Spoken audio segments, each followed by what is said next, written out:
BTSന്റെ കുറച്ച് അണ്ടർറേറ്റഡ് ആയിട്ടുള്ള ഫാക്ട്സ് നോക്കിയാലോ?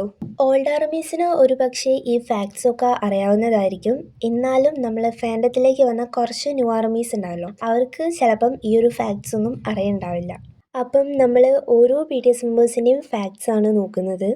അപ്പം നമ്മൾ ആദ്യം തന്നെ നംജൂൻ്റെ കാര്യം നോക്കുകയാണെങ്കിൽ ഈ ഒരു കാര്യം ഒരുപക്ഷെ നിങ്ങൾക്ക് എല്ലാവർക്കും അറിയാവുന്ന ഒരു കാര്യം തന്നെയായിരിക്കും. അതായത് നംജൂന് ഇംഗ്ലീഷ് പഠിച്ചത് ഫ്രണ്ട്സ് എന്ന സീരീസ് കണ്ടിട്ടാണെന്നുള്ളത്.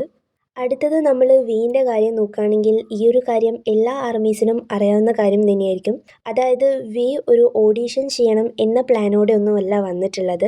ആളുടെ ഫ്രണ്ട് ഓഡീഷൻ ചെയ്യുന്നുണ്ടായിരുന്നു. സോ ഫ്രണ്ടിനെ സപ്പോർട്ട് ചെയ്യാൻ വേണ്ടിയിട്ടായിരുന്നു വന്നത്. പക്ഷേ ഡെബ്യൂട്ട് ചെയ്തത് നമ്മളെ വി ആണ്. അടുത്തത് ജെഹൂപ്പിൻ്റെ കാര്യം നോക്കുകയാണെങ്കിൽ ജെഹൂപ്പ് ശരിക്കും ഒരു റാപ്പർ അല്ലായിരുന്നു, ശരിക്കും ഒരു ഡാൻസർ ആയിരുന്നു.